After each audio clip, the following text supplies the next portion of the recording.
and welcome everybody. I am Robert Adichie, and I'm here with Tayo Fitkow, the line developer of the English Dark Eye. Welcome, Tayo. Hello, great to be here.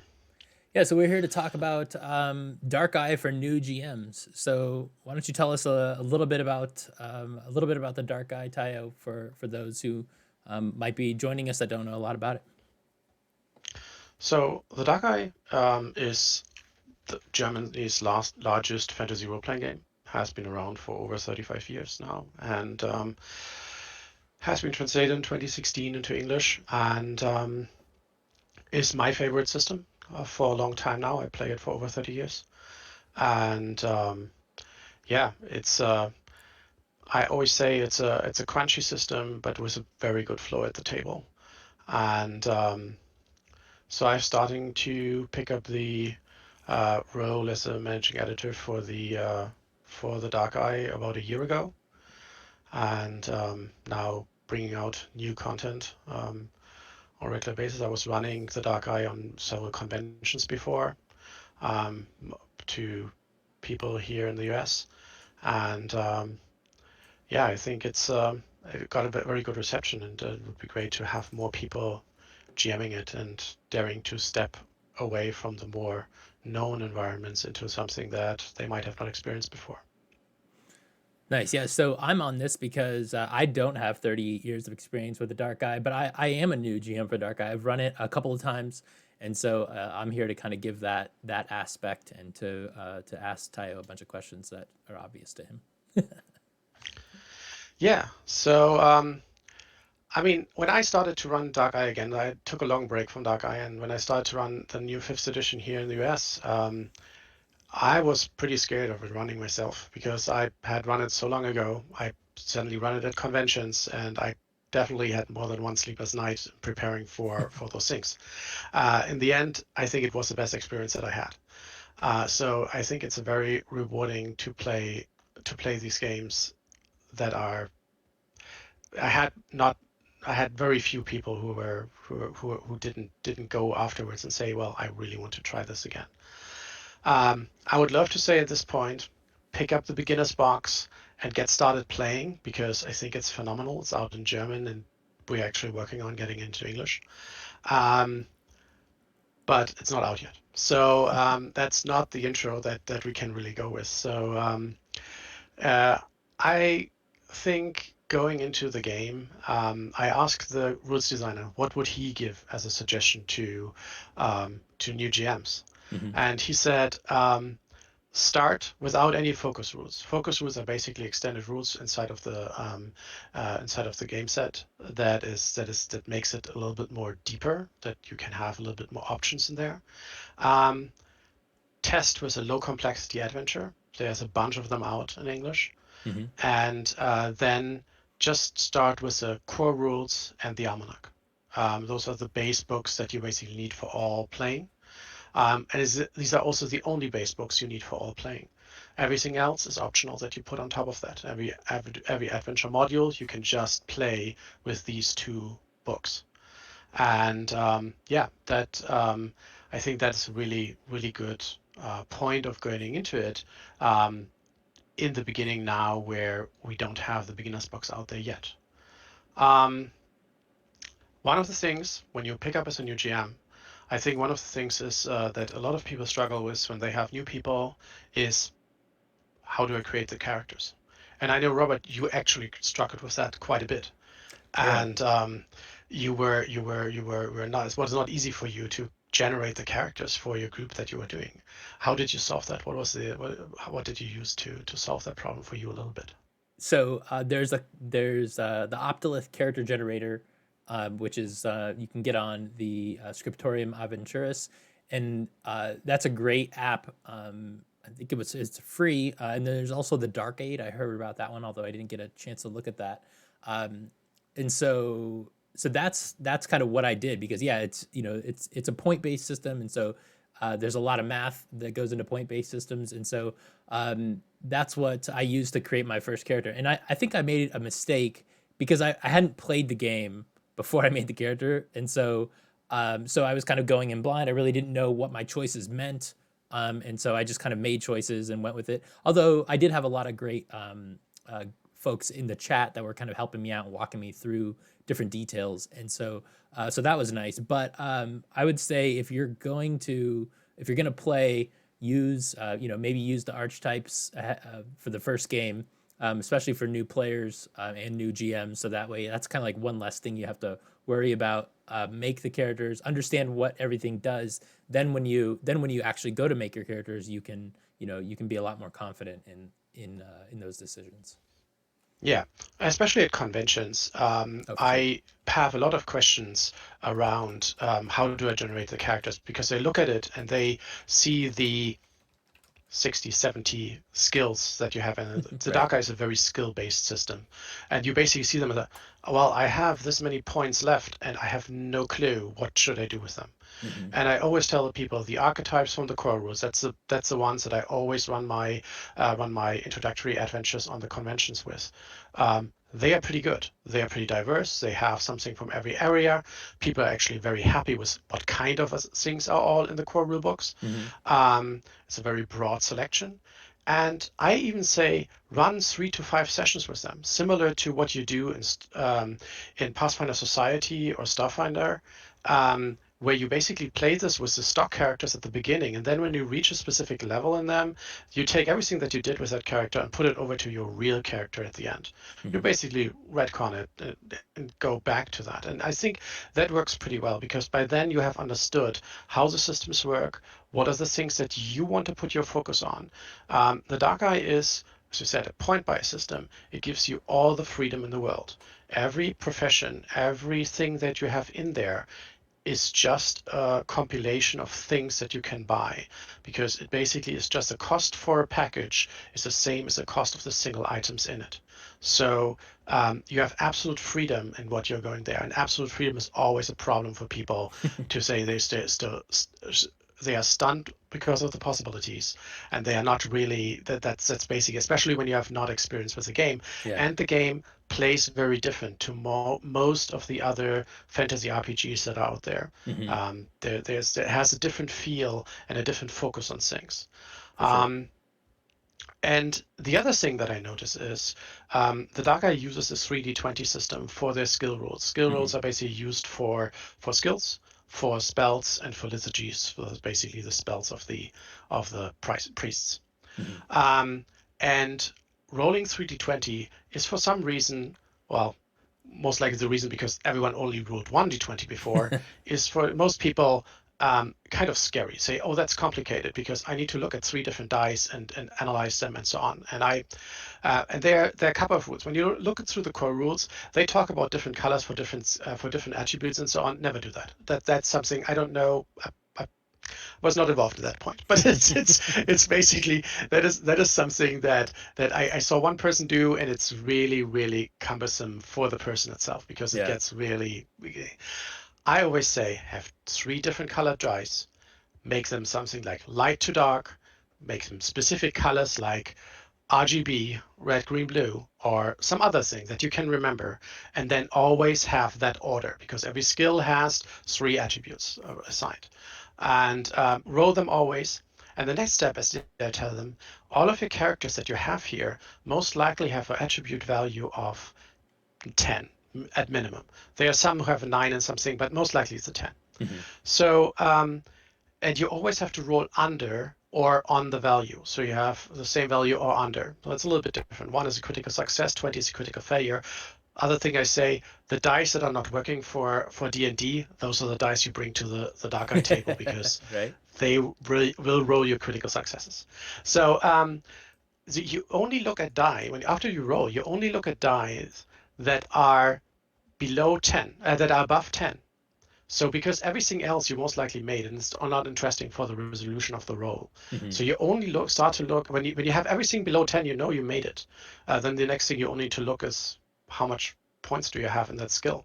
The other thing is if you then have something that is higher, start with the highest roll. Figure out this die, what I rolled high, which attribute does it maps to, and can I equalize the roll by buying down with my points that I have. Hmm.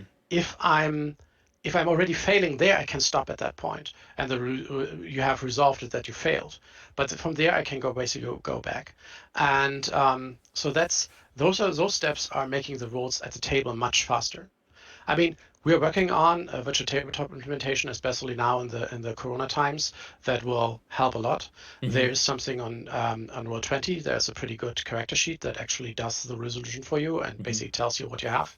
I know we are working on the Fantasy Grounds implementation of it, so that will also resolve these things when they come. But yeah, that is one of the things at the table. The 3D20s. Normally, after I do this introduction, after we roll 3 or 4 times, people get used to that, and it goes pretty fast. How was your experience with that? Yeah, so it's definitely a different mechanic. I was kind of hung up on the same thing, like you're rolling 3 dice, but then I was like, oh, I just played the Fantasy Flight Star Wars not too long ago, and it's like you're rolling, 10 dice or whatever in that one, and it's way more complicated. And so once I Yeah. was like that, I was like, oh, it's less than that, and the whole point of it, I think that I really like about it is that you can use each of the different dice to tell a story. So if you're doing something that takes three different attributes, if you fail on an attribute, then you know that was and then you couldn't buy down from it. So you know that was a thing that really caused your character to fail this roll, and so you can really play that into the story that you stumbled or you weren't strong enough to do this or whatever it was, that really kind of tells the story, and I really like that.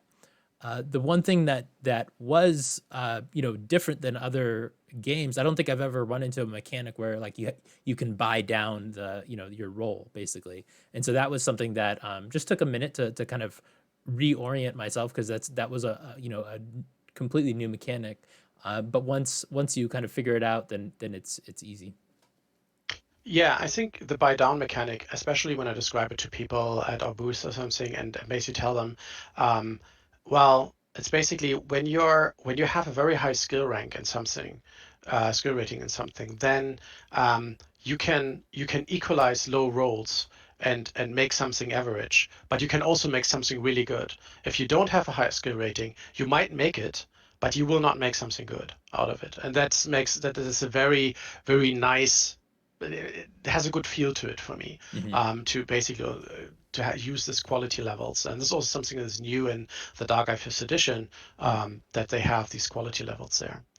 Um, Yeah, so that was yeah. something else that was that sort of I was so focused on like the 3D20 thing and the buying down that I really didn't pick up the quality levels. Like I saw them, but I really didn't pay attention to them until we started playing, and I was like, oh, this matters a lot. Like your quality levels dictate, especially for spells and things like that, dictate how well you do. So it's not just a pass fail; it's degrees. And this is especially that comes in when you're generating characters, because quality levels go up. 0 to 3 is quality level 1, 4 to 6 is quality level 2, 7 to 9 is quality level 3, and then quality level 4 above that. Every 3 steps, every 3 numbers goes 1 step up, and so the numbers, basically 4, 7, 10 are very important switches that you go over. When you go over that hump, you can reach a higher quality level. So Mm-hmm. that is something that later, when you're starting to generate characters more, if you've played, you Yeah. put a lot of attention to. Maybe I don't want to reduce this point by 1 because I don't reach the quality level anymore, and I really want Mm-hmm. to reach that. So that's something that goes back to the character generation, why to play first and then thing in.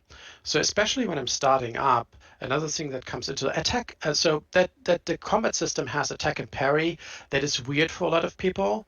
And damage and armor reduces the damage.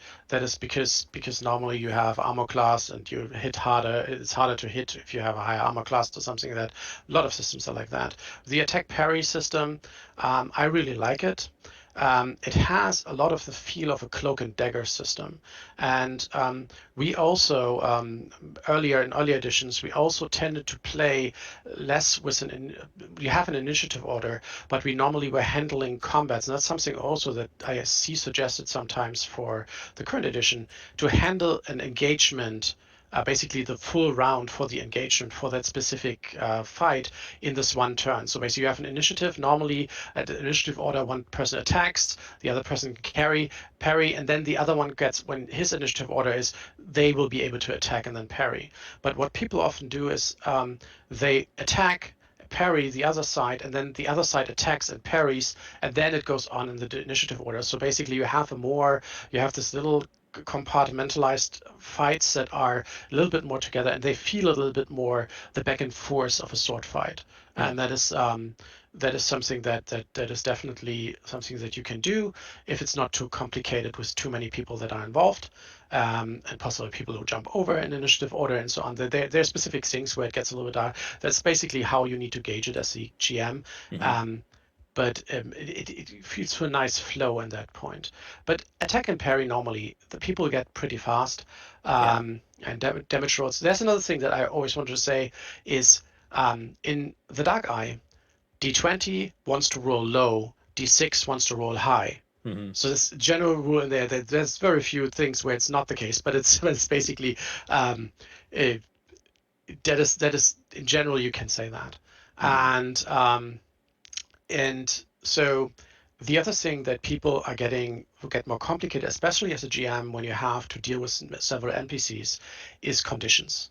Right. And because conditions like pain affect your attack, parry, your movement, um, and so those are a lot of things that are changing in this in during the combat, that are dynamically changing. And especially when I play with beginners, I let out the conditions if the combat is too complicated, if there are too many people involved in it. Hmm. Um, I might handle the conditions only sparsely.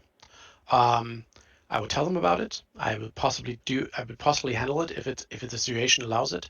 But if it gets too problematic, I kind of let away the conditions.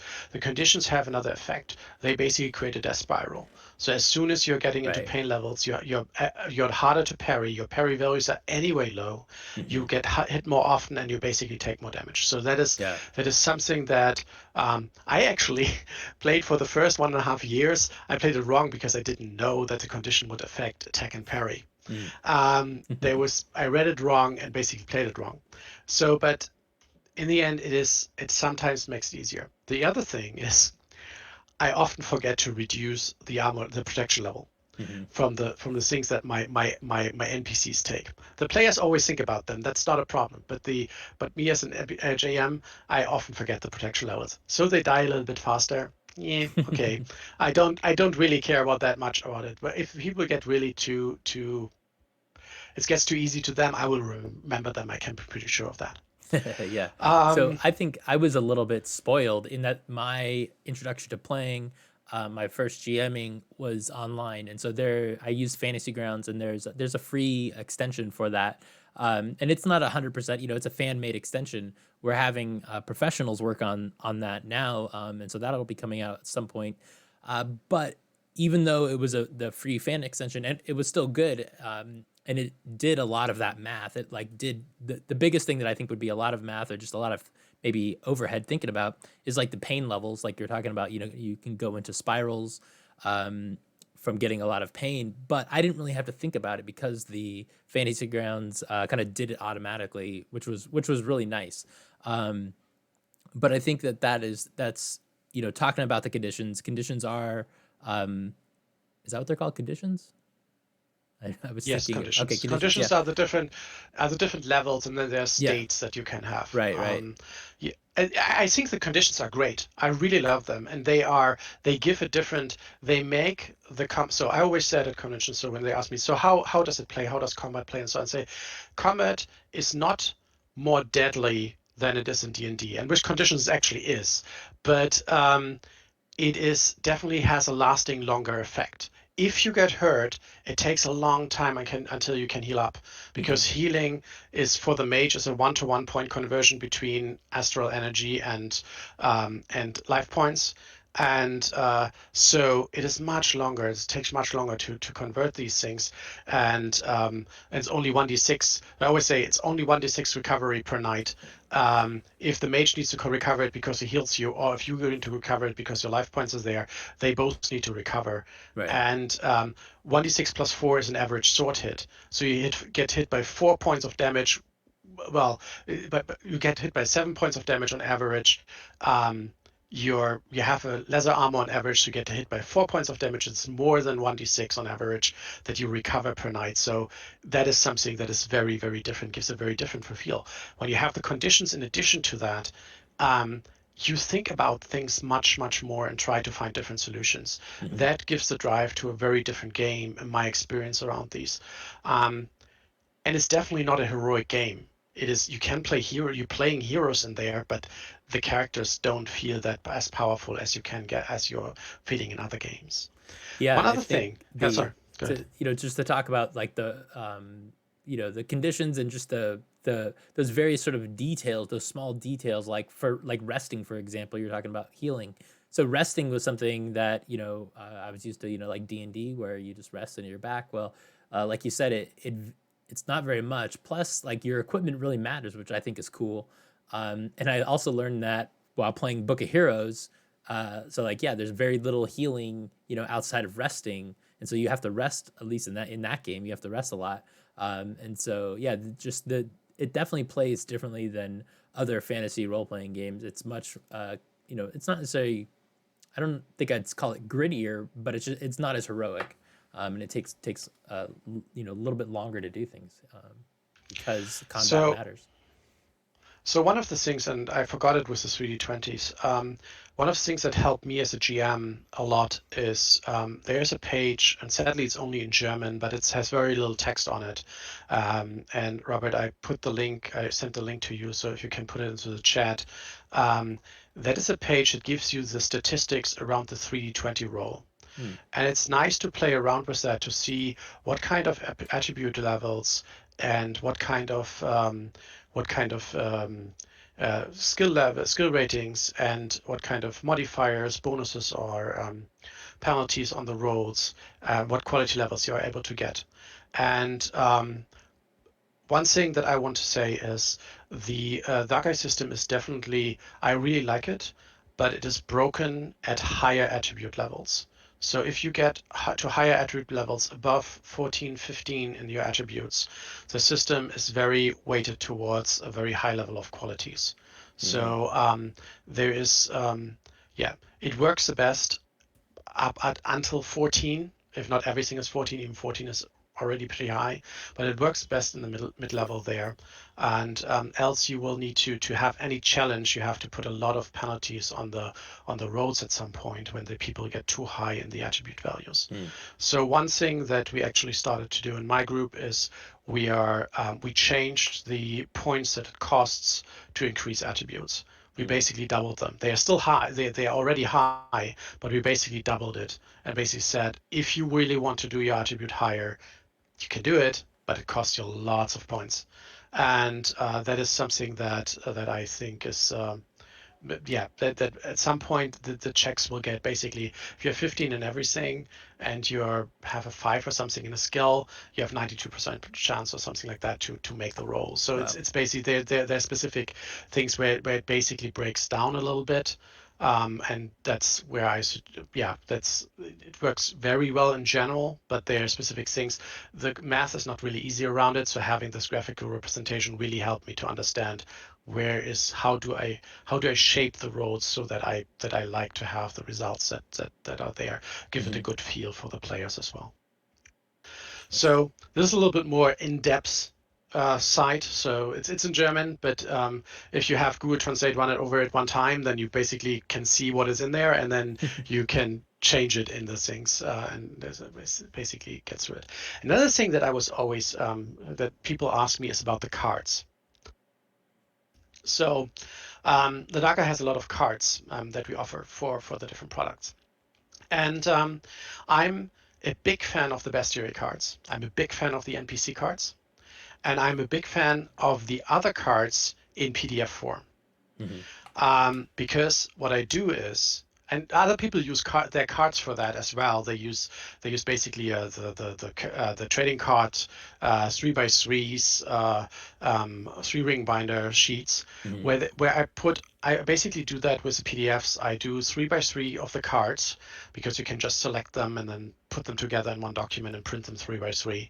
And I have all special abilities, all spells, all liturgies that the character has on these pages. This is between, depending on a mage or something like that, is 5 pages, 7 pages, and you don't need to look into the books anymore. It Hmm. helps the players, especially when you start up, tremendously because they can instantly flip through it and basically look at that. It's a great tool for that. And also as a GM, if every player has it, you say, oh, I forgot how does riposte work, or how does forceful blow work, and you can just look into that in that rule and do that, basically this little set of cards. That is tremendously helpful. Hmm. Um, yeah, we already said Optolith and the Dark Eight. Both of them are pretty good. Both of them have, I think, now all English published books out there. Hmm. The new book that will come out, Gods of Aventuria, the makers of the program have already a preview version of the translated version. So basically, as soon as we can allow it, they will put it into their programs, Nice. and as soon as they find time to it for it as well. And yeah, that's basically, so we are trying to be very close to them because that is one of the things that is really, really important to have the ability to create the characters with the tool. I mean, it is telling that when you look through the core rules, the archetypes in the current version of the core rules are actually, I think one of the archetypes is correctly calculated. Everything else is wrong calculated. Hmm. It's not on 1,100 points as they should be. Um, we will correct that with a revision. We already corrected it for the Magic book, and we already corrected it for the Gods book, compared to the German editions of that. But the one for the core rules will be also corrected with the revised edition that we put out there. Um, yeah, both of them you can get on the Ulisses ebook store or on DriveThru RPG. They are run on Windows, Mac, and Linux, so you can basically should be able to run it anywhere. Hmm. Yeah. Another point, and I saw it in the chat a little bit, that a lot of people love the lore around the Dark Eye. But at the same time, people are also afraid of making wrong things in there. And I basically can only say stop being afraid of that, because I play for a long, long time, and naturally, yes, you make mistakes, but it is your world, and you might put something at a place that at some other point a module will do something, or then you just move it to another place. Right. Yeah. It's just still a fantasy world. It's still a thing. There might be people in Germany that tell you you cannot do that, but I basically think you have to play for fun and not Definitely. for being absolutely right. What I really think is the lore will engage with you while you're playing through it. And we had earlier the panel with Nico around the lore and around how we discovered the lore and how we got into it. And I think um, it is now a great time to get into the lore here. Everything is changing a little bit inside of the world. And starting up with what we have at the moment, gets very, very interesting in the future. Hmm. And it's it is not, if you only play it 1 or 2 or 3 times, you don't need to care about it at all. But if you're playing for the next 5 to 10 years with this game, um, you will have great memories of things that you played in that time from modules that will actually become stories later. And I mean, everyone that plays it for a long time has these stories, Hmm. and naturally you always also have them with other games, in other modules that are around there, but seldom are these things referenced in later modules, later expansions, and so on. That there's actually something that happened there. So that is something that I think. I think is very nice. So one other thing that I do at conventions, and though the people don't have time to really look into that, I take the PDFs of the almanac and the core rules, and I basically take the sections of the profession, their culture, Hmm. and the regional description from the almanac, from where the character is coming from, and give it to them. So if we have a little bit of downtime, they have something to read through there, and they Hmm. have a pretty good idea of what is happening there. You always have to think these characters come from a close to medieval world that they don't they, not of many travel, not many know a lot of things. They will know the direct surroundings, they will know the area that most likely they're traveling, or they have an idea where they want to travel to, but they have no clue how it looks there. They have no clue. So that is you don't need to know that much around these things. Hmm. So that is yeah, but this gives people also um, the feel that they have something in their hand to work with that. Yeah, I think that to go back with what you were talking about, like the lore, the depth of the lore. Um, you know, if you're running the game and you don't know, like I ran the game and I ran with two experienced players, one pretty experienced and one not very experienced, and then two other complete newbies. And so I really didn't focus on the lore except for what was in the adventure. So I didn't really have to worry about that. But if I were making my own content within the world, I would, and someone said, "Oh, that's not, what's there, whatever, whatever the canon conflict would be." I'd just be like, well, if your character, unless it had to do with their character, like it was something specific with their character, I would, think about it. If that's a part of their character, then it matters. But if it wasn't, then it would just be something that they heard, and maybe what you heard was wrong, right? This was the way you thought it was because you heard that piece of canon, even though in character they had no idea. So then you can just sort of move on, and I think that's stops a lot of people in a lot of games that have a lot of history like this. Um, and I think as you're saying, as you go, as you play more, you learn more, and sort of like you can swim deeper into the pool and get more details to kind of really make the world come alive. But I think that's how you do it, is having lots of those little tiny details, even if they're just details that you're making up for your own version of Aventuria. Yeah, so two things to this. One thing is, I think no one would say you can't enjoy The Hobbit or The Lord of the Rings if you haven't read the Silmarillion. So it's basically the same thing.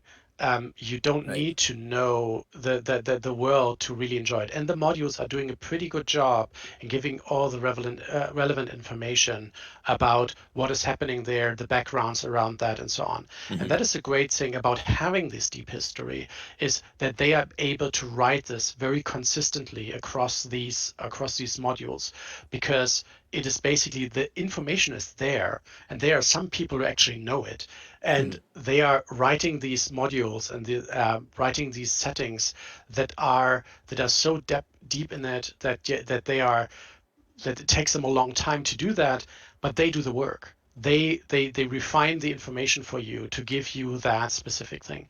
There might be adventures, for example, newborns and ancient quarrels, which came out with the Warring Kingdoms book, Mm-hmm. that actually has this thing in that you should read the Warring Kingdoms book to basically run this, because they will not give you details around, or the details will be only very small around what is actually done in the regional expansion. But all other books that are not tied to a regional supplement, they will have all the information you need in there. Mm-hmm. And the other thing is, my personal story is, when I played the Dark Eye, I actually made an Elven and Dark Elven campaign before there were Dark Elves in the Dark Eye.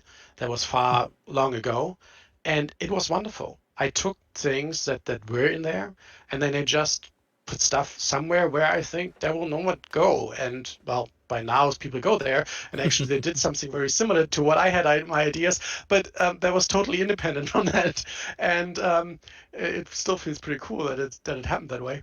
But that is something where then yeah, it doesn't really matter. And I said it earlier at the lore panel. And if you then decide you want to go into the lore, you can still get in there. So my group actually, we didn't play our Doom of Arivor, but in one of the modules that I play with them, actually there's an NPC that brings it up because they are from there. Hmm. And I was basically putting it in there and basically said, well, you actually know something about Arivor. Let's stop here and let's start something that you did about a year and a half ago. And go back to that point in time and basically say, yes, they still have all their stats and so on because I don't want to recalculate the characters for that. But basically doing this time framing is actually quite interesting where you can do Definitely. these things that basically point into history. So one of the things that I want to go into a little bit before we come up to the end of this is some things that I missed when I started to play the game. Actually, one of them actually I missed until very recently, and I was told by the rules designer, "Well, no, you're not doing that right." So one of them was actually the pain effects attack and parry. Well, Hmm. that's something that yeah. The other thing is there are special fate point special abilities: improve attack, improve parry. So when I read that, I think, okay, you cannot use fate points to improve to reroll your attack or your parry. No, you can. You can use fate points to reroll attack, parry, and damage, Hmm. and but these improve attack and improve parry actually gives you a better value. You can basically reduce the value of your die by 2 for that. The other one is that I think a lot of people miss is there's a maximum penalty on conditions of -5. Hmm. So you cannot have, regardless of how many conditions you cannot have more than a penalty of -5, which is harsh, but it's still Yeah. it still has maximum there. Hmm. But if your sum of condition levels reaches 8, you're incapacitated, even though you have nowhere reached 4 in any one condition. So Hmm. these are the two things that I think are easily missed. Um, so yeah, and then I asked some other people who what are good tips I could give to new GMs, and they said basically, yeah, when you're running checks, from time to time, give the people a bonus to it. Often you just do standard checks or something like that. It Hmm. feels boring. Variate the bonus and the penalties that you give. Make it a little bit. What makes sense in this case? Well, you want to look down the road. That's a high bonus on perception if the person is not really hiding, Yeah. or so there are things that you can have a little bit more agility in there that feels a little bit better there. The other point is you have the fate points, which is actually new in fifth edition, and they actually describe it as with the Starfall, there's more fate in the world, so that's how the fate is actually in there. Mm-hmm. The normal rules are basically one chip per night, but this is very, very different if you play for 4 hours or for 8 hours. Think about that. Yeah. Possibly, say, if you have a really long session, when there's a nice break, return a fate point. Hmm. Fate points are great, gives great opportunity to the players, makes it a little bit more, feels a little bit more heroic to do these things and to basically risk these things and put them out there, use them. Um, and it's kind of like clicker training. You can reward things that you want to improve with your characters by Yeah. giving them fate points.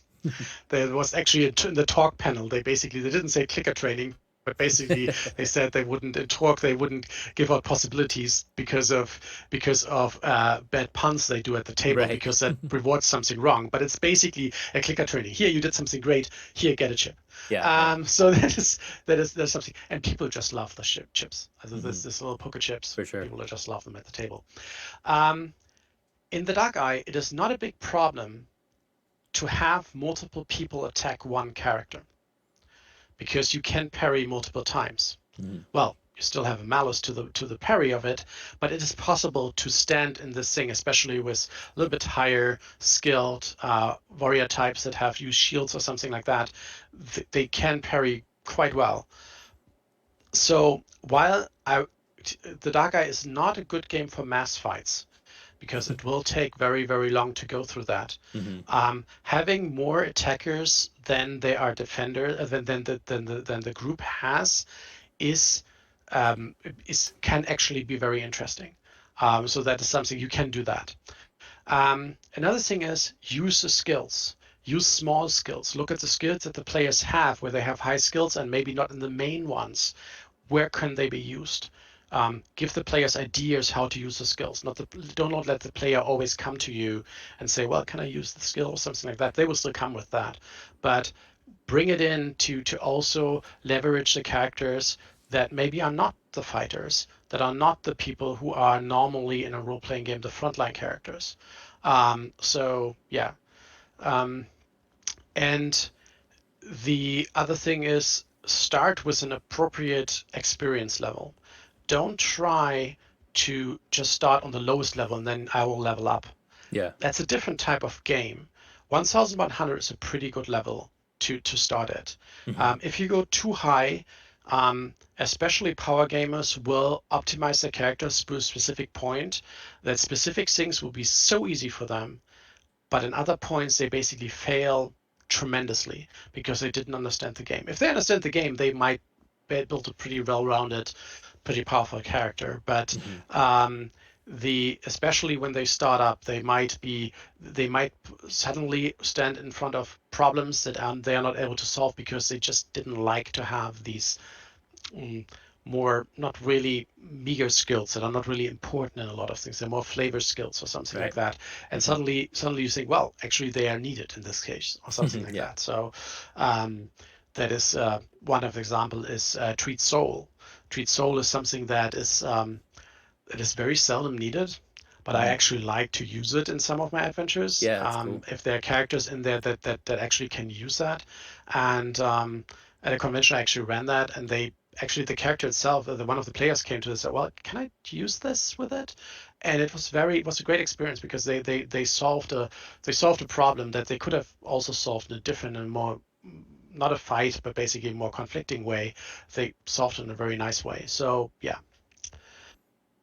Um, Nice. Yeah, I think that I love the treat soul. Like when I saw that, I was like, that's so cool. There's three different treat, right? There's treat wounds, treat soul, and something else. There's one more I can't Yes. remember. Treat poison, treat disease, Yeah, treat wounds, and treat soul. yeah. So I just thought it was cool. Like normally it's just like heal damage, it's just like general damage, but this has there's different aspects, which I thought was really interesting. One of the cool things that I really like about the system is that there are sort of specifics that really make make the mechanics make the world in a lot of ways, and so I really enjoy those aspects of it. Yeah. Yeah, I so other things that when I talked to Yasmin about that was saying around the narrative. Give Aventuria as a world space in your history. Describe the cultures, the places, the persons you meet are not necessarily generic characters. Hmm. You meet a dwarf, but the dwarf is not a generic dwarf because he's not most likely not in a dwarven kingdom. He was raised in a human environment. He might have come here. He might have, there are so many variations of the different cultures that you have inside of the Dark Eye that shape the land, that shape the people there, and yeah, that actually makes them very unique. And yeah, it's more. Yeah, it's more the game itself is more characterized by the interactions that you have with the world, Hmm. rather than just killing it. Um, and especially the fifth edition is a more simulationist um, point that basically the Dark Eye is. Hmm. Uh, it is more about experiencing the world through the eyes of the character than to the challenges that your hero. They're challenges, but it's more the experience. It is a lot of fun playing a farmer, or even better, a group of farmers, which can be super funny. To basically say we want to get rid of the bandits that are here, and they are basically just a group of farmers. And a group of farmers can kill a knight. It is not. They are not. They might, if they're just with torches and pitchforks. You have to be careful. They can kill you. They might kill one or two, but they wait. Yeah, and the other thing is, if you are looking into the meta plot, that is something that comes more from a German viewpoint. If you have so every adventure module has on the back on the back you have categories of what you need basically for it, and one of them is living history.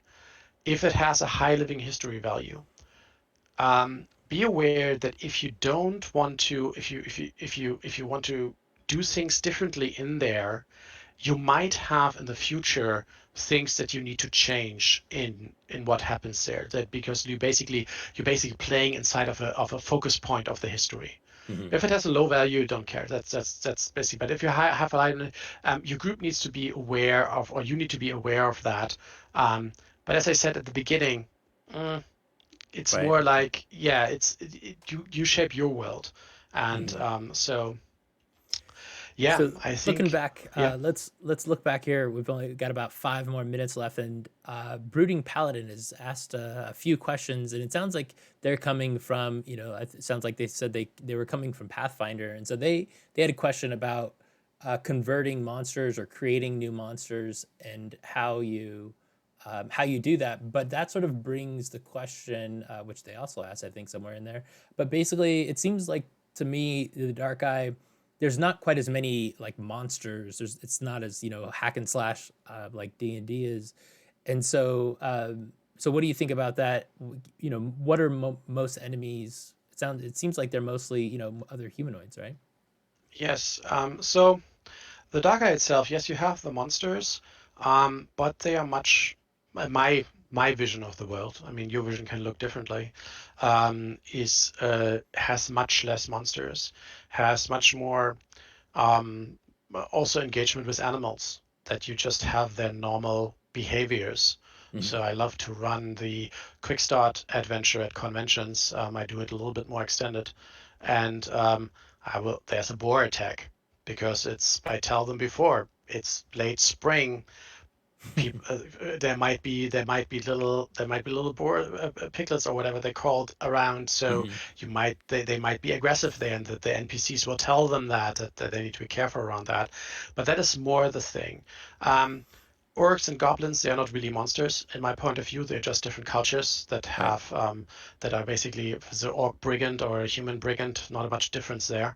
Um, but it's yeah, monsters are great, and they are monsters. And if you are looking for monsters, all the monster stats for the different monsters out of the bestiary 2 and so on, they're all in the wiki, in the rules wiki. And again, Google Translate is your friend, or even better, DeepL, because it translates much better on a lot of levels. But the you can just translate the stats for those monsters. Converting monsters from other systems, if you're comfortable with that, and having a feeling for how things work, yeah, definitely. I mean, take one monster out of the bestiary that looks similar and adjust it so as you want it to it. That's definitely a thing. If you have problems with understanding some text, great resources are the Discord server, the Ulisses Discord server, the Dark Eye channel, also the Facebook group for the Dark Eye. There are lots of people in there that give you very fast a lot of answers around things, and help you with those parts. So conversions, yeah. I mean, if you want to have harder monsters or something like that, there was just released the Cthulhu expansion in Germany for so this they have very extreme stuff in there. Mm-hmm.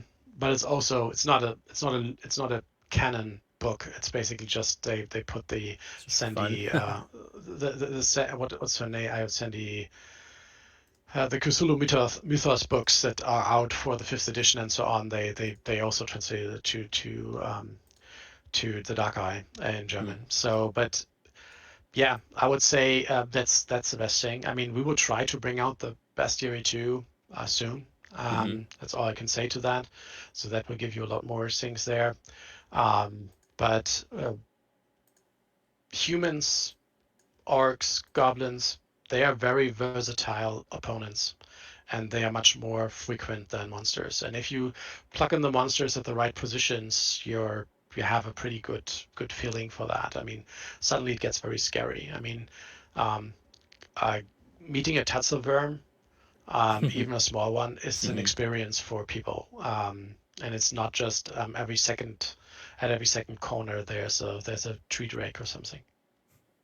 So maybe you can answer this. I haven't really looked into it. But are monsters, are NPCs, are they created using the character creation rules, or are they sort of created with a separate, paradigm? Um, I don't 100% know. I know that the human NPCs are created with character generation rules, kind of. Hmm. Um, and what is with the other monsters, I don't 100% know. Yeah, I've not done that yet, so Hmm. I've not been involved in that. Gotcha. Well, cool. So, if does anybody have any last minute questions? We're running down on time here, but if you've got a last minute question, we'll try to answer them. Um, let's see. I'm just scrolling back up here to see if there's something else. Anything else? You got any last comments, Tayo? Yeah, try to get people to play it. My experiences, everyone who played with me was pretty liked it a lot, and I actually got contacted now before Gen Con from several people that played last year and the year before to see if there are more games running in that. I know it's hard to get people to something else to play than D&D, but I think it's worth it, and it's a great game. Yeah, I think getting the beginners box starter set box out will be great. Because I've been playing with it. Those are the adventures that I ran with the characters that are in that. So I had a really good time with it, and the players that I ran it with really enjoyed it as well. Yeah, and get the word out. Get the word out. I mean, the crowdfunding is running at the moment. Get the word out to people. It will help us tremendously to get faster releases and more releases into the world for the Dark Eye there. Nice. Yeah. So yeah, I'm not really seeing any more comments in the or questions in the chat. So thank you everybody in the chat who's asked questions, and those of you that have answered questions as well. We appreciate it. And thank you, Tayo, for joining me. This has been great. I definitely learned a lot, and I appreciate it. I'm excited to run more of the Dark Eye. Thank you. All right, so there is another panel coming on here at 8 o'clock in about 10 minutes. It is going to be writing for the Infiniverse Exchange. So if you are into Torg, there's a bunch of great authors that will talk about how best to write for the Infiniverse Exchange. So come back in about 10 minutes. All right. So with that, I'm Robert Adichie, and this is Tayo Fitkow. Have a good night. Bye. Good night.